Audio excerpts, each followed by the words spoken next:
सभी विद्यार्थियों का इस चैनल में स्वागत है। तो आज के वीडियो में हम लेकर के आए हैं कक्षा 10वीं के सामाजिक विज्ञान विषय में अध्याय 5 मुद्रण संस्कृति और आधुनिक इतिहास में। देखिए कि सबसे पहला प्रश्न, मुद्रण की सबसे पहली तकनीकी किन 3 राष्ट्रों में आई थी। तो मुद्रण की सबसे पहली जो तकनीकी है वह चीन, जापान और कोरिया में आई थी। देखिए फिर कि जापान की सबसे पुरानी पुस्तक डायमंड सूत्र कब छपी थी। तो यह डायमंड सूत्र 1868 ईस्वी में छपी थी। अगला प्रश्न है, गीत गोविंद पुस्तक की रचना किसने की थी। तो गीत गोविंद पुस्तक की रचना जयदेव ने की थी।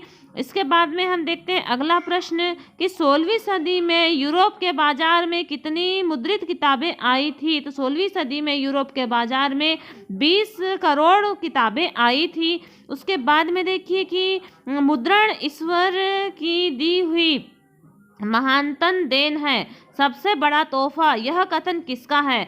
तो यह कथन मार्टिन लूथर किंग का है। अगला प्रश्न है, पत्रिकाओं का प्रकाशन किस सदी में हुआ था।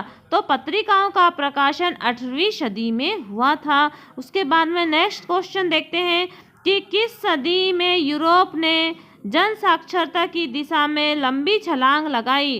तो जो 19वीं सदी में यूरोप ने जन साक्षरता में लंबी छलांग लगाई।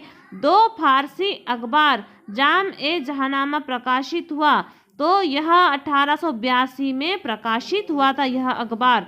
उसके बाद में हम देखते हैं अगला प्रश्न कि 2 फारसी अखबार जाम ए जहानामा और सममूल अखबार प्रकाशित हुआ था। सममूल अखबार यह 1882 में ये दोनों प्रकाशित हुए थे। अगला प्रश्न है, में गुटेनबर्ग ने कौन सी अपनी पुस्तक छापी थी। तो बाइबिल नामक पुस्तक को छापी थी गुटेनबर्ग ने। उसके बाद में मार्टिन लूथर किंग कौन थे। तो मार्टिन लूथर किंग धर्म सुधारक थे। यह धर्म सुधारक थे मार्टिन लूथर किंग। उसके बाद अगला प्रश्न है, भारत में प्रेस का जनक किसे कहा जाता है। तो भारत में प्रेस का जनक हिक्की को कहा जाता है।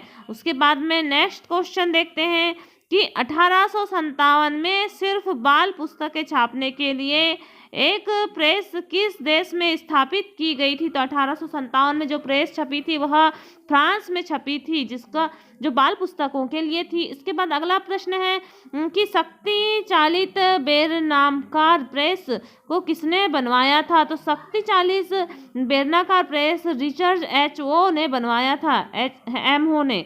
फिर देखते हैं कि जेम्स ऑक्सटन हिक्की ने कब से बंगाल गजट नामक एक साप्ताहिक पत्रिका का संपादन किया। तो यह 1780 में किया था। तुलसीदास की 16वीं सदी की किताब रामचरितमानस का पहला मुद्रण संस्करण कहाँ हुआ था। तो यह 1810 में कोलकाता में हुआ था। उसके बाद अगला प्रश्न देखते हैं कि 8वीं सदी के अंत तक प्रेस किससे बनने लगे थे। तो 8वीं सदी के अंत तक प्रेस धातु के बनने लगे थे। वेलकम क्या है। तो वेलकम चर्मपत्र या जानवरों के चमड़े से बनी लेखन सतह है। उसके बाद अगला प्रश्न हम देखते हैं कि प्लाटेन से क्या आशय है। तो लेटर प्रेस छपाई में प्लाटेन एक बोर्ड होता है जिससे कागज के पीछे दबाकर टाइप की छाया की जाती है। पहले यह बोर्ड काठ का होता था, बाद में यह इस्पात का बनने लगा। फिर आता है कंपोजिटर और गैली क्या है। तो कंपोजिटर छपाई के लिए इस्तेमाल जो किया जाता है उसे कंपोजिटर या गैली, और गैली धातुई जिसमें टाइप बिछाई जाती है। फिर आता है प्रोटेस्टेंट धर्म सुधार से क्या आशय। तो प्रोटेस्टेंट धर्म सुधार 16वीं सदी में यूरोप में रोमन कैथोलिक चर्च में सुधार आंदोलन मार्टिन लूथर किंग के द्वारा किया गया था, यही है। पंचांग से क्या आशय है। चांद और सूरज की गति, ज्वार भाटे के समय और लोगों के दैनिक जीवन से जुड़े कई अहम जानकारी देने वाले वार्षिक पंचांग को कहा जाता है पंचांग। फिर आता है चेप बुक किसे कहा जाता है। तो पॉकेट बुक के आकार की किताब इसके लिए इस्तेमाल किए जाने वाले शब्द आमतौर पर फेरी वाले बेचते थे। यह 16वीं सदी में बनी थी। निरंकुशवाद से क्या आशय है। तो निरंकुशवाद राज्यकार्य की ऐसी व्यवस्था जिसमें किसी एक व्यक्ति की संपूर्ण शक्ति हो, उस पर किसी का अंकुश ना हो, निरंकुशवाद है।